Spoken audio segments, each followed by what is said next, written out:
Halo, salam jumpa teman-teman. Salam jumpa, salam sehat, dan salam satu tujuan. Teman-teman, hari ini tutorialnya kita masih di kebun ya. Karena ini kita mau mindahi anak-anak pisang ini. Karena di atas itu sudah tua. Kita supaya ini yang tua ini mau ditebang. Terus dipelihara yang 1, 2, 3 itu teman-teman. Yang kecil ini kita pindahi.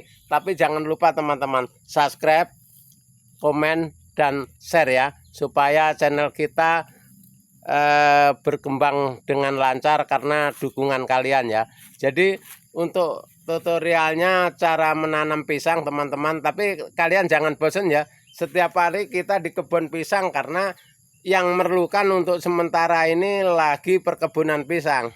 Yang kita dipanggil ini teman-teman karena ini masih kebunnya Pak Budi yang ini ya, kebunnya Pak Budi. Jadi kita untuk tata cara bagaimana caranya menanam pisang dari awal dan bagaimana cara merawatnya teman-teman. Sebenarnya itu simpel teman-teman, cuman kita harus selalu konsisten untuk di dalam pekerjaan ya, maupun pekerjaan tani apapun itu kita harus selalu konsisten teman-teman. Jadi kalau masalah perawatan itu tergantung teman-teman, tergantung waktu kalian itu ada berapa waktu dan bisa waktunya kapan, tidak memerlukan dan tidak terbatas kalau untuk perawatan teman-teman. Cuman tata cara untuk menanam, jadi itu tadi teman-teman yang di deskripsi, kalau ini nanti kurang paham di deskripsi sudah tak terjemahkan. Jadi teman-teman, kalau kalian nanti mau pengen budidaya pisang, artinya kita ambil bibitnya yang sudah umuran segini loh teman-teman ya, yang segini nih. Nah, jangan terlalu kecil. Jadi kita ambil bibit itu yang sekitar 1 meter teman-teman ya. Kalau kita bibitnya sudah 1 meter, itu cepat ya, seperti halnya yang ini teman-teman. Nah begini-begini nih ya. Nah ini kan tanaman baru ini, nah sampai sana itu tanaman baru. Jadi kalau yang sudah begitu teman-teman, itu perawatannya lebih mudah, hidupnya lebih mudah. Dan kita kalau untuk 1 bulan teman-teman, ini tinggal kita ngasih lubang atasnya, kita kasih pupuk sampah, misalkan kayak sampah-sampah daun, sampah-sampah apa itu ya, termasuk sampah-sampah begini nih teman-teman, ini semua dikumpulin ya. Kita dikumpulin untuk mengasih umpan dia supaya dia itu selalu dapat makanan yang bagus teman-teman ya. Karena budidaya pisang ini dikatakan mudah ya mudah, dikatakan enggak ya enggak.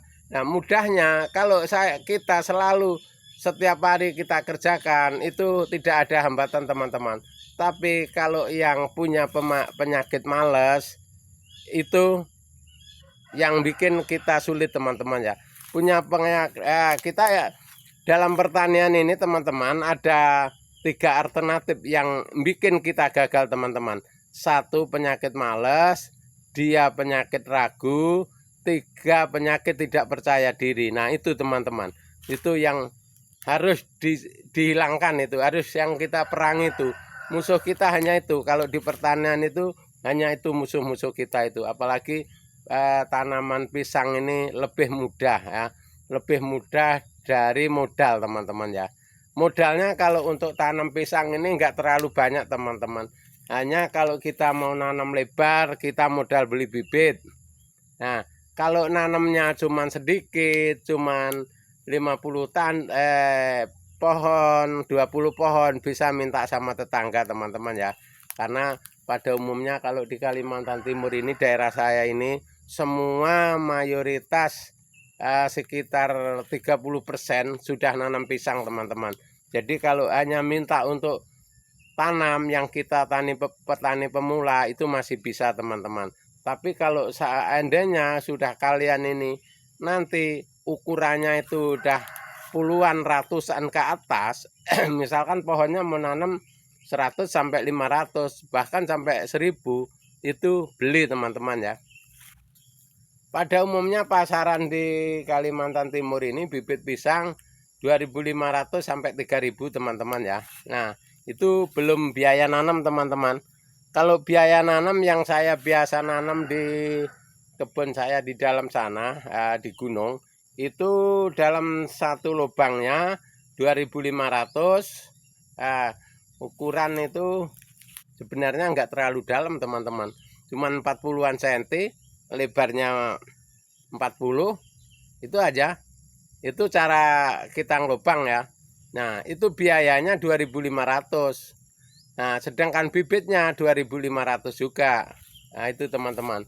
Jadi kalau kita mengenai nanam itu tadi teman-teman, itu biayanya hanya 5.000 teman-teman ya. Kalau banyak 5.000 mau. Tapi kalau misalkan cuman 50 pohon ke bawah, orang-orang tetap minta mahal teman-teman, karena bensin motornya mau ke kebun itu. Nah, di sini pada umumnya kebunnya jauh-jauh teman-teman. Nah, itu ya, karena kalau di rumahku ini kan di jalan lintas teman-teman, jadi mau ke kebun itu harus makan waktu. Nah, contohnya ini kita datangi kebunnya Pak Budi ini perjalanan dari rumah saya itu sekitar setengah jam naik motor teman-teman, setengah jam. Itu pun teman-teman, setiap saya diperlukan saya datang ya. Itu jadi kayak kemarin ke kebun Pak Tatang kita datang juga ya, pisang juga. Nah, kemarin mungkin siang nanti pindah ke kebun Pak Agus juga itu ya. Jadi karena kita dalam kelompok tani perbatasan maju bersama ini teman-teman, kita selalu koordinasi masalah tanaman ya. Artinya kita itu tanaman apa yang bisa kita tanam itu yang akan jadi uang itu ya. Karena di Kalimantan Timur ini teman-teman, apapun yang kita tanam itu jadi uang. Jangan ragu, jangan malu kalau nanam, yang pastinya percaya kalau kita bekerja kuat, keras, artinya kita rezeki kita ya keras ya kuat juga teman-teman ya. Kalau kita nanam pisang ya panennya pisang. Itu cara kerja kita teman-teman. Jadi teman-teman jangan khawatir pisang nggak laku. Kalau kita sudah ada produknya, misalkan kita ada hasilnya, pisang, jagung, cabai dan sebagainya. Di Kalimantan Timur ini kurang bahannya teman-teman. Banyak pembelinya dan banyak yang makan, yang nanam kurang. Jadi makanya teman-teman sekalian, untuk belajar tani pisang, mari kita sharing ya. Artinya yang belum paham, kebanyakan petani pisang di sini main tancap, ditinggal, nanti datangi kalau sudah mau panen. Itu kalau bisa jangan teman-teman, namanya enggak dirawat. Kalau pisang dirawat itu teman-teman, kita nanam hari ini, misalkan nanam hari ini, setengah bulan kemudian kita rawat teman-teman. Kita lubang atasnya supaya air masuk ke dalam, kan supaya enggak air lewat, apalagi yang tempatnya mereng ya. Kalau tempatnya mereng kita harus selalu kita jaga teman-teman untuk kelembapan pohon ini ya, kelembapan batang ini. Kita buatkan paret di atasnya supaya aliran air ke situ. Dan kalau udah ada aliran air, apalagi ini musim hujan teman-teman, jadi masih nahan di situ ya. Nanti pas musim panas, jadi sampah-sampah atau lemi-lemi kata orang Jawa itu masuk ke situ, jadi bisa dimakan sama pisang untuk pupuk teman-teman ya. Itu ya cara kita simpel untuk budidaya pisang ya. Karena budidaya pisang ini teman-teman, kalau untuk sekarang ini yang artinya penyakitnya kurang ya. Jadi kalau cabai penyakitnya banyak juga, jagung sudah banyak juga penyakitnya. Kalau pisang ini penyakitnya hanya monyet aja teman-teman. Asal kita nanamnya banyak, kita tunggu aman itu ya. Jadi begitu teman-teman untuk cara kita petani pisang. Teman-teman jangan ragu-ragu, jangan takut kalau nggak laku ya. Pastinya kalau setiap kita nanam pastinya laku teman-teman. Itu kalian jangan khawatir bahwa pisang ini akan rugi, jangan, enggak. Karena kita nanam sekali panennya berpuluh-puluh kali teman-teman. Kalau pisang ini teman-teman, yang pisang Pak Agus kemarin 2 tahun ya. Kalau ini pisang Pak Budi ini baru 1 tahun aja ini. Ini baru 1 tahun teman-teman. Jadi teman-teman kalau 1 tahun itu berapa kali panen itu kan udah lumayan teman-teman. Oke, terima kasih teman-teman, semoga bermanfaat. Sampai jumpa di video kita yang akan datang.